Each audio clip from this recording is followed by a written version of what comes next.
Don't forget, you can reach the latest episode of Potomac Watch anytime. Just ask your smart speaker, play the Opinion Potomac Watch podcast. From the opinion pages of the Wall Street Journal, this is Potomac Watch. Welcome back. On the point about the stores closing, there was pretty good news coverage, I think, of this Whole Foods in downtown San Francisco that closed last month. And Alicia, it seems to me that these retailers are just deciding that the risk to their employees and the losses in shoplifting and damage if there is vandalism or something like that is not worth it. It doesn't make the profit and loss calculation make any sense to operate in those areas. And it is really striking. Several years ago, there were conversations about what were called food deserts in places like this, cities where the argument was people had trouble getting good nutrition because the retailers that were around them were things like dollar stores and convenience stores and not places that had fresh vegetables and fresh fruit and so forth.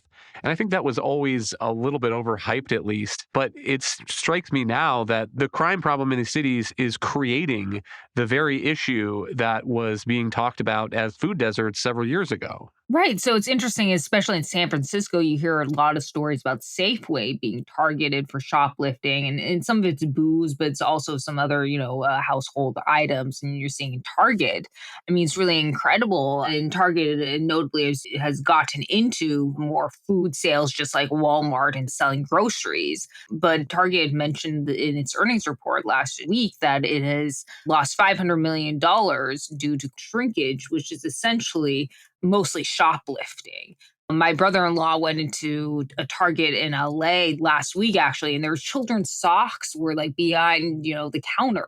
Children's socks, who's going to steal children's socks? You kind of wonder. But so many just typical household goods, toothpaste, deodorants are now being locked up because the shoplifting has become so endemic in many of these big cities. And it's actually, unfortunately, creeping into some of the suburbs as well. And to your point about the food deserts, again, Safeway's been targeted. Walgreens, which has also started selling prepared foods, has closed a number of stores, I think over a dozen in San Francisco because of shoplifting. Walmart has started pulling back out of some of these big cities. And recall, it was a big lift for a lot of cities to even get Walmarts. And actually some, progressives didn't even want to bring a Walmart in for different reasons because they think Walmart pays too low wages. But Walmart is starting to pull back too. So they're essentially driving out the businesses that employ many workers. And actually, these are pretty good paying jobs and provide services in low-cost goods or low-cost food, especially, but other goods for their voters. The point on shoplifting, which in some jurisdictions has been downgraded to a misdemeanor, if it is under a certain threshold, I think in California, it's $950. It seems to be motivated by this idea that these are individual people who are just trying to make ends meet. There was criminal justice reform that was being debated in Illinois, and here is the quote that has stuck in my mind from Governor J.B. Pritzker. He said, "We're also addressing the problem of a single mother who shoplifted diapers for her baby who was put in jail and kept there for 6 months because she doesn't have a couple of $100s to pay for bail." And Kim, surely there are some people that are in that situation who are individuals who are shoplifting to try to make ends meet, but there is also a huge business of shoplifting. And I would point to a report that was published in April by the National Retail Federation. And it talks about organized retail crime. It says that the annual shrink in 2021 of inventories was $95 billion. And about half of that was organized retail crime, citing some survey data and research and suggesting that a lot of this is not people in that situation. It is criminal rings that figure out the loophole that it's a misdemeanor under a certain threshold. And so you can go into these stores and shoplift that stuff and take it all back and sell it online or sell it somewhere else and make a huge profit on that. And if you get caught, you get slapped with a misdemeanor. Yeah, or you don't get prosecuted at all, because let's not forget that a lot of this crime is happening in places with progressive prosecutors who have decided that they're not going to press charges for any nonviolent offenses. Even though, by the way, some of these situations really are about violence as well. That was something that the Target CEO talked about, was not just the amount of theft, but the amount of violence that was directed toward employees. So when Whole Foods said that it was shutting down in San Francisco, there were stories about how their employees have been threatened with guns, knives, sticks, machetes. At one point, their employees have been sprayed with fire extinguishers. And this is being done, again, as you say, mostly by organized outfits that are engaged in retail crime. And these are entire gangs of people. They plan their raids. That's why you see the footage frequently of these smash and grabs. It's not as if everybody just simultaneously decided to go run into a store. These things are calculated, and they're targeting stores and warehouses and trucks and rail hubs. And then they go and, as you say, they resell the stolen goods. So this is not for personal needs. This is to make money by the resale. And one thing that really stood out in that National Retail Federation report that you mentioned is that one of the reasons that this also is increasing is that there's a younger generation acceptance of this, or even a kind of cheering of this, is more liberal youngsters who buy this stuff online. They kind of view some of this as almost like a Robin Hood situation in which you're stealing from the evil corporation and liberating the goods, as it were.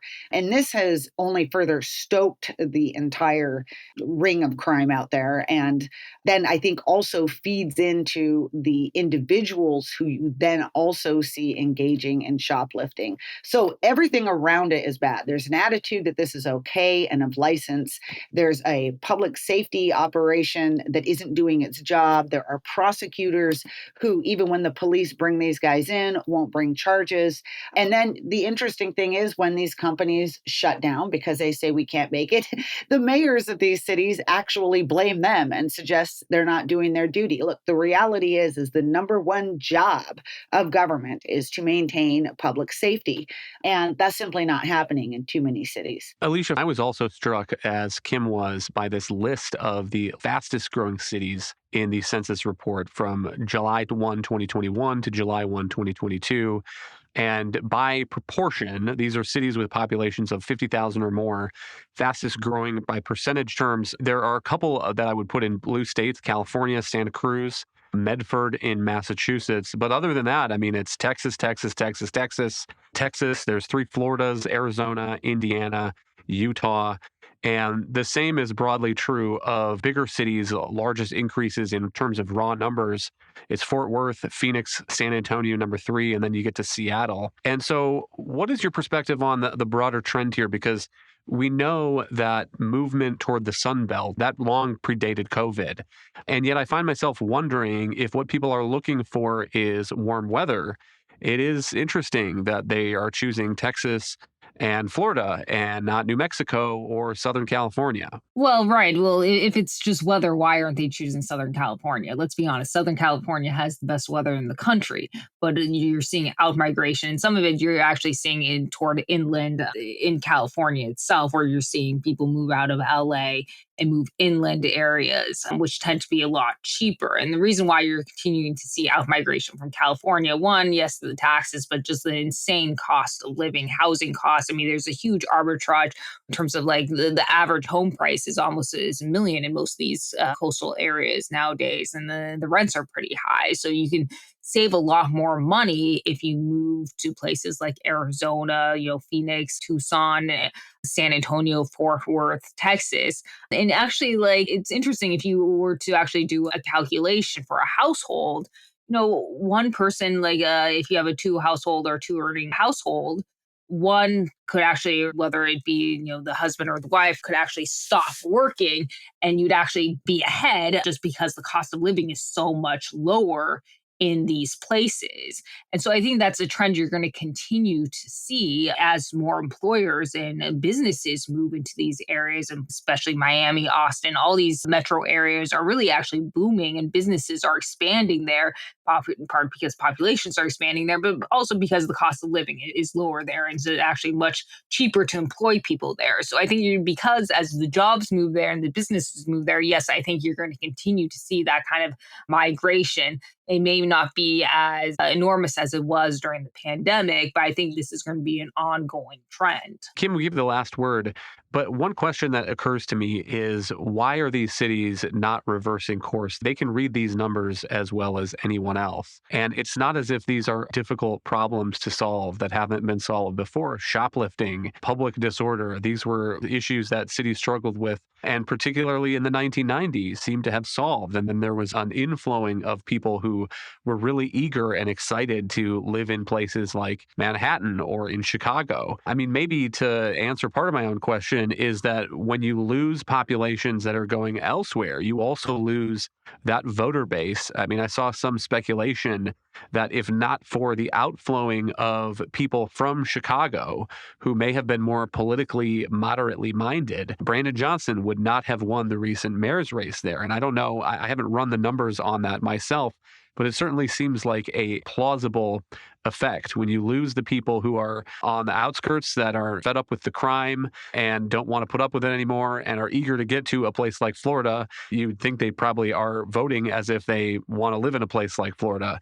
And that changes the political dynamic in these cities. That makes it even harder for them to course correct, I think. Yeah, I mean, you are seeing some cities that are attempting to do something about this, and in part because their voting population demanded a change. I mean, you look at New York City, Eric Adams, who was with the police, beat a number of progressives to become the mayor there and has been making some small progress toward restoring some public order there. But the bigger problem is that Democrats are generally reaping what they sowed here, in that they have spent years making the argument that people have a right to live on the streets. People have a right to engage in crime that are not violent crimes, because these are crimes that are about survival, etc. People have a right to be mentally ill, and the state can't do anything about it. And one of the problems now is, first of all, a lot of people have come to believe that who are still in power. And so those who are trying to change things now are running up against that. So, for instance, in San Francisco, Mayor London Breed, there has been an attempt in San Francisco to actually remove some of these homeless encampments. But it was blocked by a judge who said, no, you can't do that until you supply housing for all of these people. That's a new standard. It's not one that I necessarily see in any statute, but that is the kind of mentality that has come from the last years, that people have a right to be homeless and the state has an obligation to shelter them. Otherwise, again, London Breed is now pushing the assembly in San Francisco to make it easier to require some mentally ill to get treatment. But this has been something that the left has rejected for a long time, and it's not clear that the other members of the council there are going to go along with that. So as long as the progressive mindset is that crime is okay and that the homeless situation is something that's a right, it's going to be very difficult for these cities to restore order.